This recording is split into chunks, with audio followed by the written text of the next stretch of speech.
عمران ریاض خان، دیکھیں جو بھی آپ عمران ریاض خان کے متعلق کہیں، قوم اس کو محب وطن پاکستانی سمجھتی ہے، اس کو غدار نہیں سمجھتی.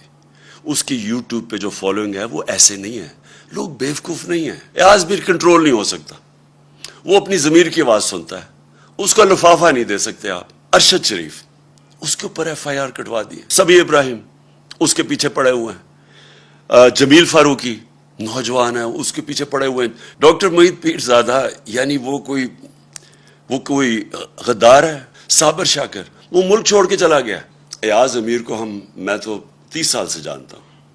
ایاز امیر ایک ایسی آواز تھی کہ سارا جو بھی دانشور طبقہ پاکستان کا جو میڈیا میں ہے وہ سارے ایک چیز جانتے ہیں ایاز امیر کی. ایاز امیر کنٹرول نہیں ہو سکتا، وہ اپنی ضمیر کی آواز سنتا ہے. اس کا لفافہ نہیں دے سکتے آپ. وہ ایک ناڈر پڑھا لکھا انسان ہے. میری اس نے بہت تنقید کی ہوئی ہے ماضی میں، کیونکہ زیادہ تر تو مذاق اڑاتے تھے میری پالیٹکس کا، لیکن میں اس کی ریسپیکٹ کرتا ہوں.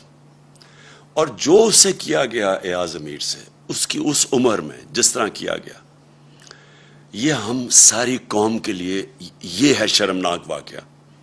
اور یہ ایک پیغام دیا گیا ہے، یہ باقی صحافیوں کو پیغام دیا گیا ہے. اور پھر جو عمران ریاض خان، دیکھیں جو بھی آپ عمران ریاض خان کے متعلق کہیں، قوم اس کو محب وطن پاکستانی سمجھتی ہے، اس کو غدار نہیں سمجھتی. اس کی یوٹیوب پہ جو فالوئنگ ہے وہ ایسے نہیں ہے. لوگ بیوقوف نہیں ہیں. آج جو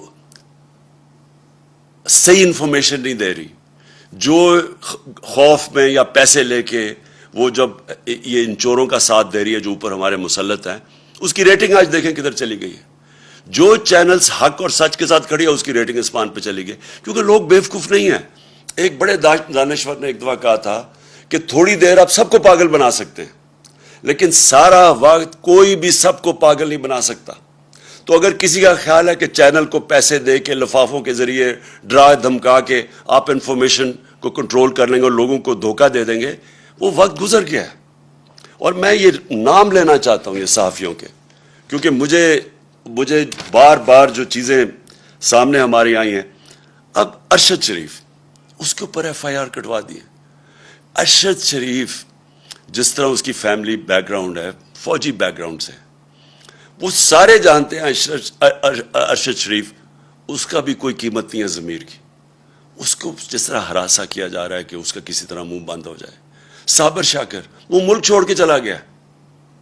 صابر شاکر کو کوئی آج سے تو نہیں وہ صحافت کر رہا ہے، 20 سال سے کر رہا ہے، ہم سب جانتے ہیں اس کو.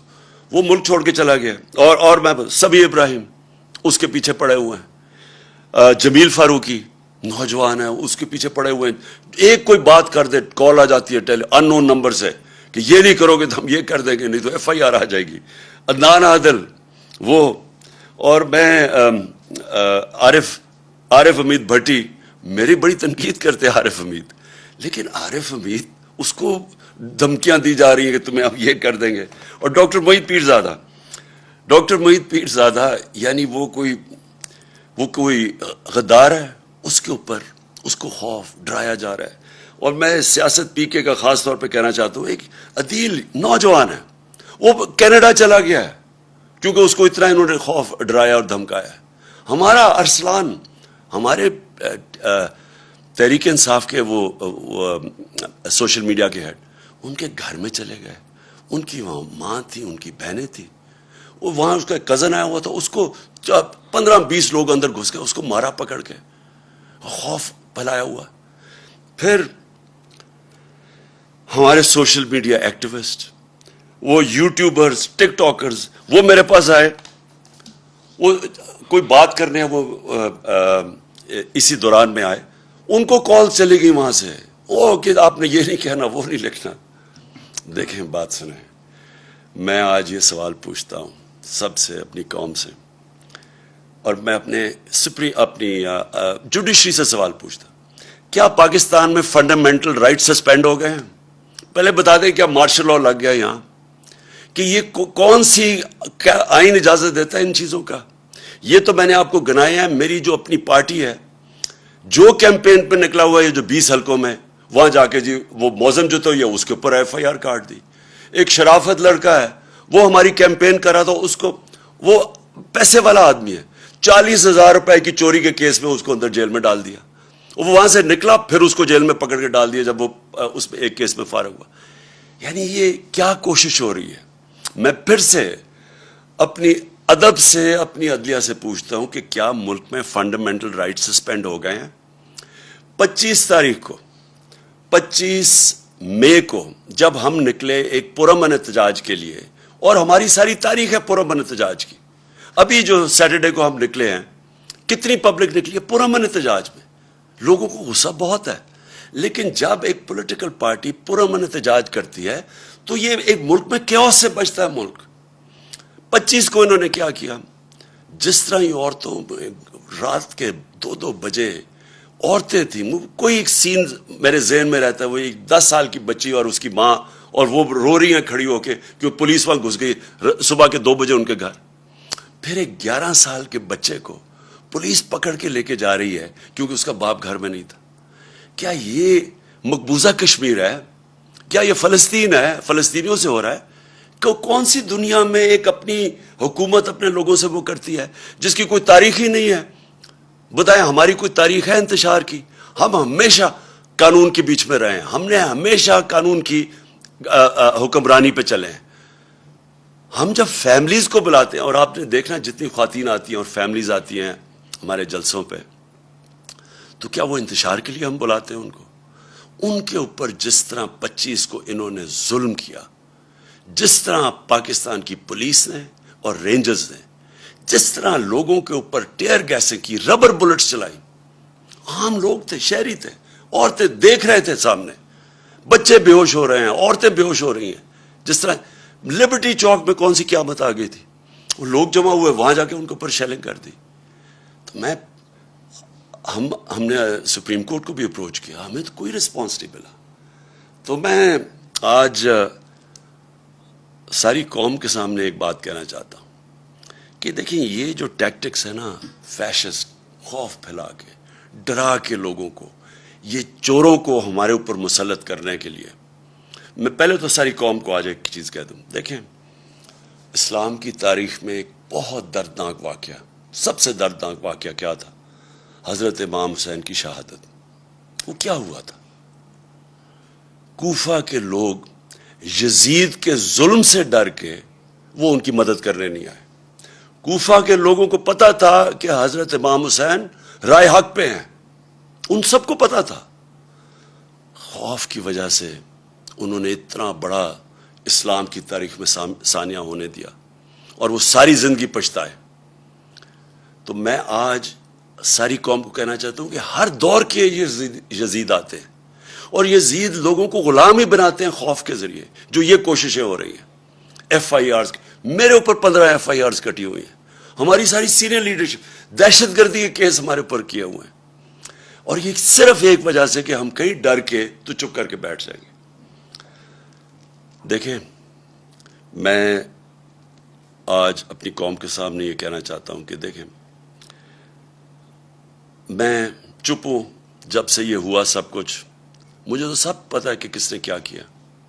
میں صرف اور صرف اپنی قوم کے لیے کہ میں چاہتا ہوں میرے ملک کو نقصان نہ پہنچے, میں چپ کر کے بیٹھا ہوں. میں کوئی بات نہیں کرتا کیونکہ مجھے پتہ ہے کس طرح یہ ساری سازش ہوئی تھی اور کون کون ملوث ہے. میں نے ایک ٹیپ بھی, ایک ویڈیو بنائی ہوئی ہے, محفوظ جگہ پہ رکھی ہے, کہ اگر مجھے کچھ ہوتا ہے تو وہ بھی پبلک کو پتہ چلے گا کہ کون کون کیریکٹرز نے کیا کیا کیا. یہ جو ملک کو, اس ملک سے جو اتنی بڑی غداری کی ہے وہ کس کس نے کی ہے. لیکن اگر اسی طرح ہمیں دیوار کے ساتھ لگا دیا گیا اور اسی طرح یہ ہراساں کیا گیا تو میں مجبور ہوں گا, پھر میں بولوں گا, میں پھر سب کچھ قوم کے سامنے رکھ دوں گا کہ کیا ہوا.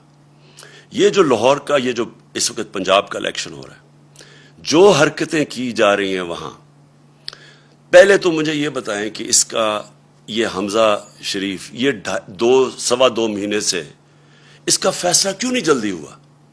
ہمارے فیصلے تو رات کو عدالتیں کھل جاتی ہیں, 24 گھنٹے میں 2 دنوں میں فیصلے ہو جاتے ہیں. یہ 2 مہینے میں فیصلہ نہیں ہوا کہ کیا یہ ایک آئینی طور پہ وزیر اعلیٰ بن بھی سکتا تھا یا نہیں. وہ اور بات ہے کہ ان دونوں کو انڈر ٹرائل تھے, کبھی ان کو اجازت ہی نہیں دینی چاہیے تھی, ان کو تو پیپر ریجیکٹ ہو جانا چاہیے تھے, ان کے تو ایف آئی اے میں 16 ارب روپے کے کیسز تھے. پہلے تو ان کو اجازت دے دی, اس کے بعد جا کے جب ڈسکوالیفائی کر دیا سپریم کورٹ نے, تو اس کے بعد کیسے یہ رہ گیا اتنی دیر وزیر اعلیٰ.